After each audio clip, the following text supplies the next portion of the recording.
دوستو مسجد اقصی کے پاس ملی اس سرنگ کو یہودی کسی بھی حال میں حاصل کرنا چاہتے ہیں۔ یہ ایسی سرنگ ہے کہ جس کے اندر سے 7 راستے نکلتے ہیں اور آپ حیران ہو جائیں گے کہ یہ راستے کہاں کہاں تک جاتے ہیں۔ فلسطین میں مسجد اقصی کے پاس رہنے والے عماد ابو ختیجہ یہ وہ شخص ہیں جو مسجد اقصی کے بالکل پاس ایک کافی کیفے چلاتے ہیں۔ ایک کافی کی چھوٹی سی دکان ہے، اسی دکان کے نیچے وہ سرنگ موجود ہے کہ جس کے اندر سے 7 سرنگیں الگ الگ مقدس جگہوں پر نکلتی ہیں۔ ایک دن ان کے پاس کچھ مالدار یہودی آتے ہیں اور ان کو ایک بہت بڑا آفر دیتے ہیں کہ ہم تمہیں اس چھوٹی سی دکان کے لیے 31 ملین 3 کروڑ 10 لاکھ $US دیں گے، جو کہ بھارتی روپے میں 272 کروڑ بنتے ہیں۔ اتنی زیادہ رقم دیکھ کر کسی کو بھی لالچ آ جائے گا، لیکن قربان جائیے اس فلسطینی مسلمان کے ایمان پر، عماد ابو ختیجہ نے یہودیوں کے اس آفر کو ٹھکرا دیا۔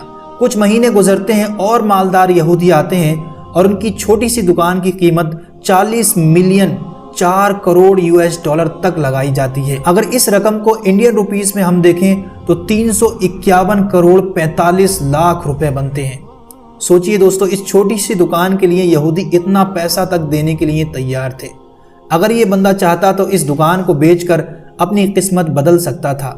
اس پیسے سے پتہ نہیں کتنے لگژری ہوٹل بن جاتے، باقی کی پوری زندگی آرام سے کٹتی اور کئی پشتیں اس پیسے کا استعمال کرتی۔ لیکن ایمان دیکھیے اس بندے کا کہ انہوں نے اس آفر کو بھی ٹھکرا دیا اور انہوں نے بتایا کہ وہ یہ کیفے کیوں نہیں بیچیں گے۔ آخر اس کیفے کے نیچے ایسا کون سا راز چھپا ہوا ہے؟ اس ویڈیو کو دیکھنے کے بعد آپ کو پوری سچائی معلوم ہو جائے گی۔ پہلے آپ یہ چھوٹا سا ویڈیو ضرور دیکھیے۔ You have been offered money for this place. How much? First number they ask me, we give you $24 million.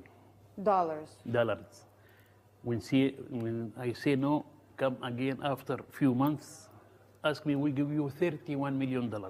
Though we can't confirm the price offered, Jewish organizations whose aim is to expand their presence in East Jerusalem have been known to purchase Arab-owned real estate in the Old City.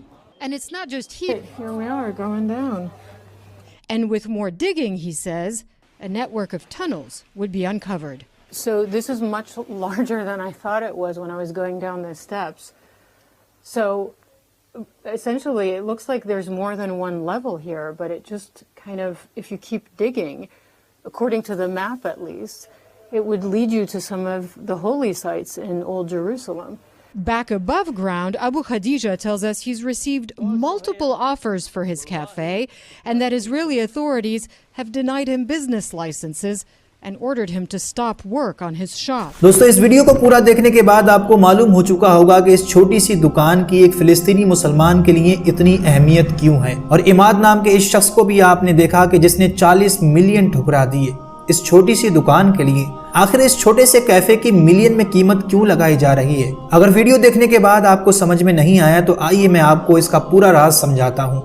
مسجد اقصی کے پاس میں موجود یہ cafe ایک ایسی location, ایسی جگہ پر موجود ہے کہ اس کے نیچے سے 7 سرنگیں گزرتی ہیں۔ 2 سرنگیں سیدھے مسجد اقصی کی طرف جاتی ہیں اور 2 سرنگیں البراق دیوار، جسے ویسٹرن وال بھی کہا جاتا ہے، اس کی طرف جاتی ہیں، اور 2 سرنگیں دمشق گیٹ کی طرف جاتی ہیں، اور ایک سرنگ عیسائیوں کا ایک بہت بڑا پرانا چرچ فلسطین کے اندر موجود ہے اس کی طرف جاتی ہیں۔ اسی وجہ سے دوستو اس چھوٹی سی دکان کی یہودی اتنی زیادہ قیمت لگا رہے تھے۔ ان سے جب پوچھا گیا کہ آپ کو اتنی بڑی رقم مل رہی تھی، آپ ایک عالی شان ہوٹل بنوا کر اچھی زندگی گزار سکتے تھے، پھر بھی آپ نے اس چھوٹے سے کیفے کو نہیں بیچا، آپ پورا دن محنت کرتے ہیں، پھر بھی آپ نے اتنی بڑی رقم کیوں نہیں لی؟ تو فلسطین کے اس مسلمان کا جواب سنیے۔ میرے کیفے کے نیچے مسجد اقصی کی طرف 2 راستے گزرتے ہیں، میں کون ہوتا ہوں مسلمانوں کے ان راستوں کو بیچنے والا؟ ان راستوں پر پوری دنیا کے مسلمانوں کا حق ہے اور ان راستوں کو ہم نے اللہ کی راہ میں وقف کر دیا ہے۔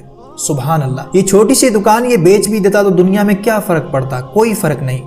اس کی دکان تھی، بیچ دی، لیکن ایمان بیچا نہیں جاتا۔ آپ کو یہ ویڈیو کیسا لگا؟ میں نیچے کمنٹ کر کے ضرور بتائیے۔ اس ویڈیو کو جتنا ہو سکے اپنے دوستوں کو ضرور شیئر کریں۔